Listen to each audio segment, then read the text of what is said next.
네, 시간 책임져 주시는 선재규 선임기자 나와 계십니다. 어서 오세요. 안녕하세요. 네, 말씀드린 것처럼 트럼프 전 대통령 관련돼서 34개 혐의 모두 유죄로 판결이 난 겁니까? 조금 전에 발표가 네. 됐습니다. 모두 유죄, 평결입니다. 네. 그래서 이렇게 이제 그리고 이제 그 뉴욕 법원이 7월 11일 현지 시간으로 선고 공판하겠다고. 그러니까 이제 유죄 판결이 됐으니까 이제 형량을 정하는 겁니다. 뉴욕 타임즈는 어제 말씀드렸지만 최고 4년 징역형까지 가능하다고 그렇게 보도를 했습니다. 네. 트럼프 쪽에서는 뭐 예상대로 반박을 했습니다. 그 수치다. 그러면 나에 대한 수치다. 그리고 조작된 재판이다. 그리고 진짜 판결은 11월 대선에서 한다. 날 거다 이렇게 했습니다. 그러면서 자기가 매우 결백한 사람이라고 그렇게 얘기를 했는데 미국 언론들은 조금 전에 이 대선 판도에 지각 변동을 일으킬 수 있는 그런 요소다 하면서 트럼프에 대한 형사 재판이 지금 3건이 더 있죠. 이거는 아시죠? 그 성추문 입 막으려고 그 회사 돈 쓰고선 그 서류 조작한 게 이제 돼서 네. 그런데 이제 그 검찰 쪽에서는 서류 조작 자체만 가지고는 문제가 아니고 대선에 영향을 주기 위해서 한 거기 때문에 중대범죄라고 했거든요. 지금 미국 대통령이 전현직을 포함해서 이런 그 형사 유죄 판결된 거는 처음입니다. 역사상 처음 있는 일이다. 바이든 캠프에서 조금 네. 전에 성명이 나왔으면 누구도 법에 있을 수 없다. 네. 이렇게 냈고요. 그리고 재미있는 게 러시아 관영 매체들이 굉장히 여기에 대해서 관심을 많이 가지고 보도를 하네요. 아마 트럼프가 좀 내심 됐으면 하는 그런 거를 반영하는 게 아닌가 싶기도 합니다. 네. 바이든 진영에서 앞서서 좀 언급을 해 주셨는데 뭐 트럼프 전 대통령의 재집권을 막을 것은 투표뿐이다. 이런 입장을 또 조금 전에 밝힌 것 같고요. 소셜미디어 X에 글을 올렸습니다. 유죄 판결이 내려진 직후에 올려서 투표를 좀 독려하는 막을 방법은 투표뿐이다. 뭐 이런 얘기를 좀 적었고요. 이어서 우리 캠페인 그러니까 바이든 진영에 오늘 기부하라면서 캠프 후원 링크도 첨부했다는 소식도 지금 계속해서 외신 통해서 전해지고 있네요. 미국은 아시다시피 그 유죄 판결이 나도 대선에 출마할 수가 있습니다. 사실 뭐 근소하게 좀 왔다 갔다 했지만 트럼프 전 대통령이 유리하다라는 게 그렇죠. 좀 네, 어제도 말씀드렸지만 네. 지금 뭐 경합주에서 상당히 유리한 걸로 네. 돼 있고 어제 당장 투표를 하면은 뭐 백악관도 그렇고 상원 모두 장악한 걸로 돼 있는데 이제 이런 판결이 나왔기 때문에 이게 어떤 영향을 미칠지 아마 여론조사 결과가 아마 곧 나올 겁니다. 알겠습니다. 속보로 전해진 내용 지금 외신들의 반응이나 뭐 바이든 대통령 쪽의 반응까지 전해드렸습니다. 자, 다음 얘기 해보겠습니다.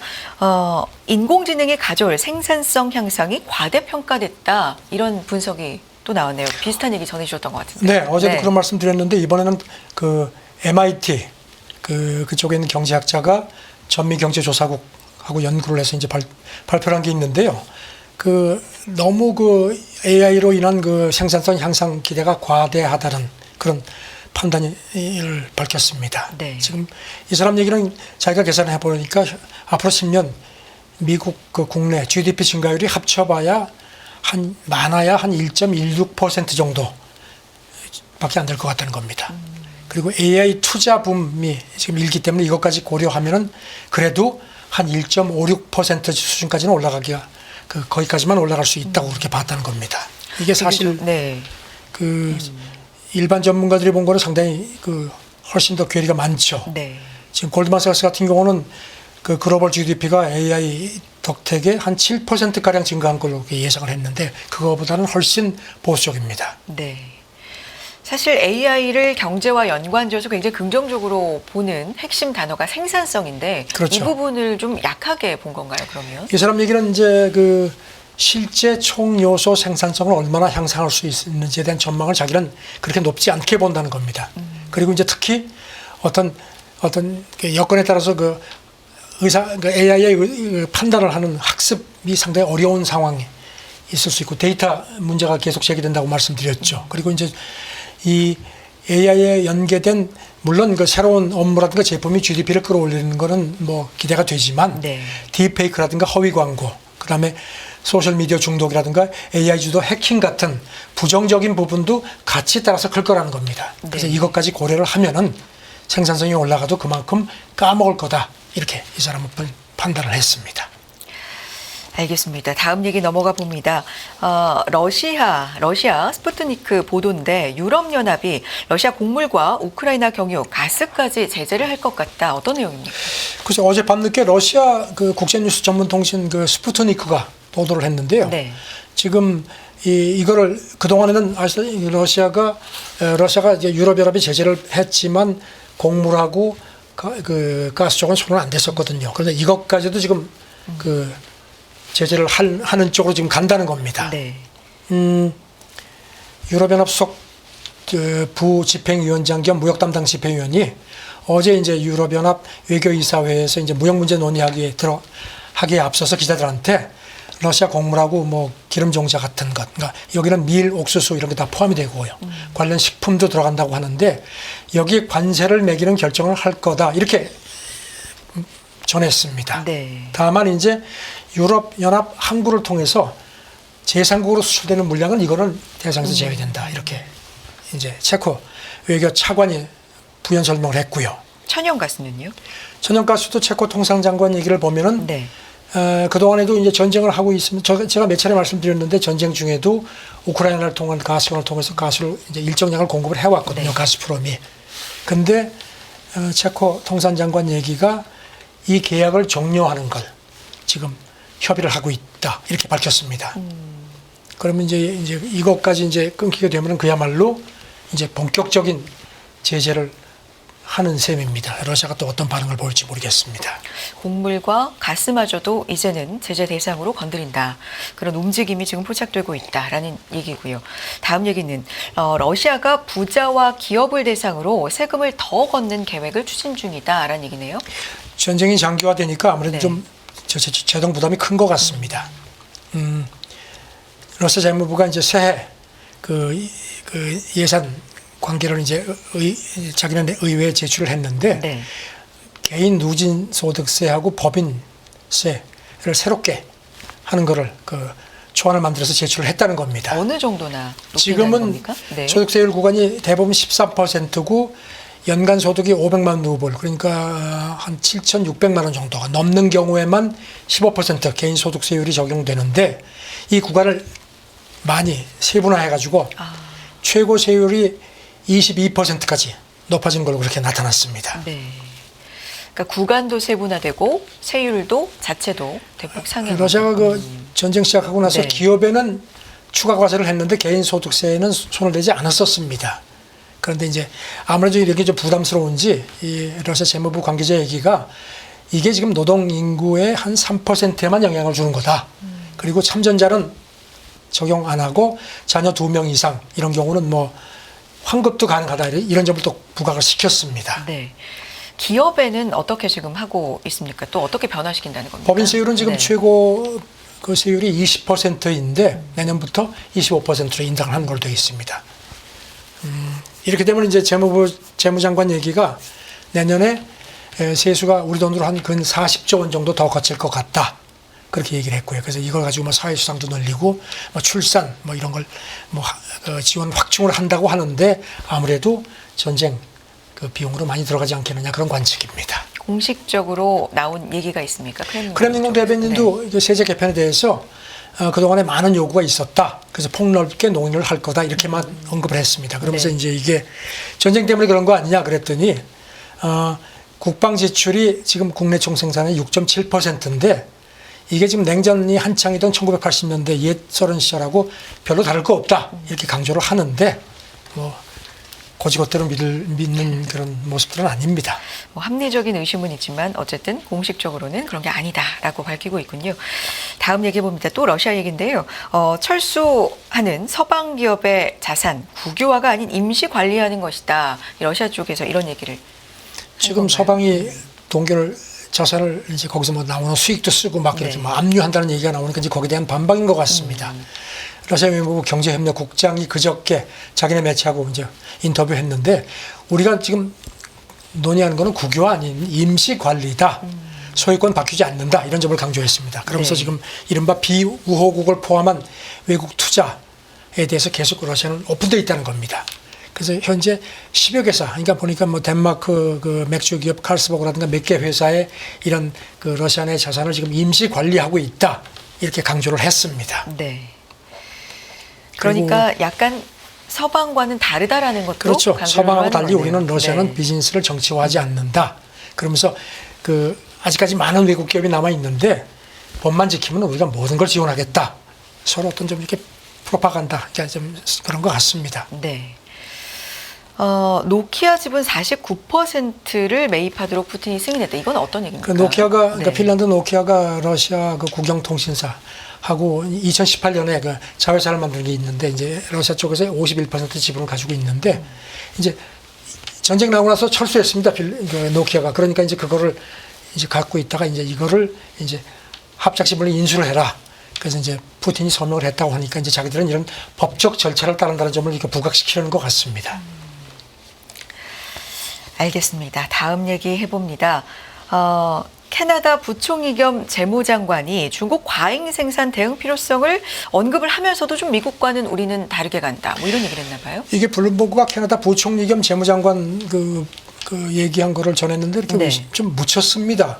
그래서 지금 이 사람 얘기가 중국의 과잉 생산에 대한 그 미국의 그 대응 이런 거에 대해서 우리도 그 필요성을 인정을 한다. 하지만 미국처럼 관세를 올려서 대응하지는 않겠다. 손을 그었습니다. 네. 그러면서 이제 한 가지 덧붙이기를 이 중국이 이제 이렇게 이제 미국이 관세를 대폭 올리니까 이런 다른 나라를 우회해서 이제 수출을 하려고 하는 것 같은데 캐나다가 그런 우회 통로는 절대로 되는 일이 없을 거다. 그렇게 또 강조를 했습니다. 네. 관세 폭탄은 아니다. 그러니까 좀 다르게 간다. 그러니까 미국처럼 하진 않는다는 네. 그런 게 포인트인 것 같습니다. 지금 캐나다도 특정 광물에 대한 그 중국 투자를 규제하고 있고 AI하고 퀀텀 컴퓨팅, 그다음에 우주 기술 부분에서는 중국을 옥죄해 왔는데 미국처럼 그렇게 관세를 대폭 올리는 그런 건 하지 않겠다고 선을 긋는 걸로 보입니다. 알겠습니다. 이제 다음 얘기는 미국의 대선과 또 무엇보다도 이 일론 머스크 CEO 하고 관련된 얘기 같은데요. 트럼프와 일론 머스크 관계가 점점 밀착하고 있다. 월스트리트 저널 보도네요. 지금 월스트리트저널이 이제 그걸 아주 자세히 보도를 했는데 네. 한 2년 전만 해도 둘이 사이가 별로 안 좋았는데 이제 머스크가 얼마 전부터 그리고 머스크는 예전에는 자기는 이제 뭐 민주당을 지지한다고 했다가 네. 태도가 확 달라졌다는 겁니다. 그래서 이제 월스트리트저널이 머스크하고 이제 트럼프가 얼마 전에 그 마라로고에서 이제 만나서 얘기를 하는데 그때 트럼프가 내가 당선되면은 당신한테 좀 이렇게 당신을 좀 고문으로 영입을 해서 좀 여러 가지 정치적 자원을 받고 싶다고 얘기를 해서 뭐 머스크가 뭐 거기에 대해서 뭐 긍정적인 반응을 보인 걸로 그렇게 보도가 됐는데 네. 조금 전에 머스크 얘기는 만난 건 사실인데 그런 얘기 터무니없다. 뭐 이렇게 딱 선을 또 걷거든요. 네. 물론 이제 머스크의 이 발언은 그 뉴욕 법원 판결 나오기 전에 나왔습니다. 네, 네. 근데 지금 뭐 계속 지금 이렇게 뭐 꼬리를 물고 이런 보도가 나옵니다. 그리고 이런 가운데 또 그 월스트리트저널은 머스크가 이제 자기하고 가까운 월가 쪽의 그 사람들하고 계속 접촉을 해가지고 바이든 이 사람 대통령 재선되면 안 된다는 점을 계속 설파를 할 그런 그 작정이라는 겁니다. 네. 그래서 그런 것도 나오고 또 이런 그 머스크가 이거 관련해서 만난 사람 중에는 로퍼트 머독도 이제 월스트리트저널 모기업 이제 여기 명예회장 모기업 명예회장이죠. 아주 복잡합니다. 네. 그러니까 정황상 보면 최근에는 트럼프 전 대통령과 좀 더 가까운 관계를 유지를 하는 게 어쨌든 머스크가 맞는 것 같긴 예전에 하고요. 그 X, 옛 트위터에 네. 이런 글도 올린 걸로 그렇게 전화를 상기시켰습니다. 과거에는 민주당이 대체로 친절한 정당에서 투표를 했는데 이제는 분열과 증오의 정당이 돼서 더는 지지하지 않겠다 이렇게 주장을 했다는 겁니다. 네. 자, 유죄 판결 나오고 나서 머스크가 심정이 어떨지 모르겠습니다. 이 유죄 판결이 또 유죄 11월 판결. 대선 네, 편결이 아직은 편결입니다. 네, 편결이 어떤 영향을 줄지도 또 모르겠고요. 네. 이번 건 말고도 사법으로 또 엮여 있는 건이 여러 개 있으니까요. 세 건이 더 있죠. 네. 형사 재판이. 자, 다음 얘기 해봅니다. 뉴델리가 52도가 넘었습니까? 정말 덥다는 얘기는 들었는데 52도면 어느 정도? 섭씨 52.3도까지 네. 그저께 낮 기온이 올라갔는데 사우나 들어가면은 거의 이 정도 수준일 겁니다. 숨 막히는. 관측 사상 네. 최고치이고 연이틀 그렇게 기록을 갈아치웠다고 하는데요. 이렇게 되면 이제 바깥에 서 있기도 힘들다고 하는데 그렇죠. 어제 보니까 드디어 40대 노동자가 열사병으로 죽은 걸로 돼 있고요. 좀 더 드리한 표현은 제가 좀 취소하겠습니다. 이 전문가들이 이걸 분석을 한 걸 보면요. 인도가 되게 오래 폭염이 오는데 네. 그동안에는 통상 길어봐야 2, 3일. 근데 이제는 일주일 이상 열흘 정도 계속된다는 겁니다. 네. 그리고 여기에다가 또 이번에 파키스탄에서 옆에서 그 열풍까지 불어와가지고 이게 또 열돔이 형성이 된 겁니다. 그래서 역시 예상 그 지적은 기후위기 다시 크다는 거고요. 그래서 특히 이제 어린아이들, 뭐 노약자, 만성질환자는 각별히 주의해달라 하는데 지금 뭐 물도 부족하고 전력 소비도 지금 엄청나게 늘어나는 모양입니다. 이렇게 되면 전력 소비도 정말 좀 비상이겠습니다. 네. 건강도 당연히 좀 주의해야 될 것 같은데 기상 이변 때문이다라는 분석 계속 나오고 있고요. 맞습니다. 자, 관련돼서 다음 얘기, 이 필리핀이 세계 최악의 플라스틱 쓰레기로 골머리를 앓는다. 어떤 얘기입니까? 플라스틱 쓰레기는 뭐 환경 문제 세계 공통이에요. 심각하죠. 네. 지금 뭐 필리핀이 그러잖아도 뭐 이런 문제가 예전부터 많이 부각이 돼 왔는데 너무 심각해서 최근에 수도 마닐라시가 한 1,000명이 넘는 쓰레기 순찰대까지 동원해 가지고 매일 그 강에서 건져 올리는데 도저히 뭐 역부족이라는 겁니다. 네. 지금 그 강 주변에 사는 한 주민 얘기가 자기가 20년 전에 이사를 왔는데 쓰레기 수거 트럭을 한 번도 본 적이 없다는 겁니다. 지금 외신 보도를 보면은 그 쓰레기는 이렇게 마구 그리고 이제 특히 플라스틱 그 폐기물이 이렇게 심각한데 제대로 수거 한 60% 이상은 수거가 안 된다는 겁니다. 그래서 지금 2022년 세계연행 보고서도 보면은 필리핀이 그 바다 위에 전 세계 바다 위에 있는 플라스틱 그 쓰레기를 가장 많이 배출하는 그런 나라로 되어 있습니다. 네. 그래서 환경장관 얘기가 이게 이렇게 막 되니까 주민들이 이렇게 대기상으로 이렇게 호흡을 하고 그다음에 이렇게 해산물에서 이렇게 먹는 그래서 미세 플라스틱 섭취가 심각하다 이런 얘기를 하는데 참 보통 문제가 아닙니다. 필리핀이 뭐 나름 많은 법을 만들었는데 네. 제대로 입법이 이거 시행이 안 되는 모양입니다. 알겠습니다. 마지막으로 담배 관련된 얘기 좀 두 개인데 묶어서 전해주실까요? 전자담배가 이게 중독성을 좀 줄일 수 있다고 하는데 특히 청소년들이 이걸 많이 펴서 이건 미국도 그렇고 우리도 지금 심각한 문제인데 이 로이터 보도인데요.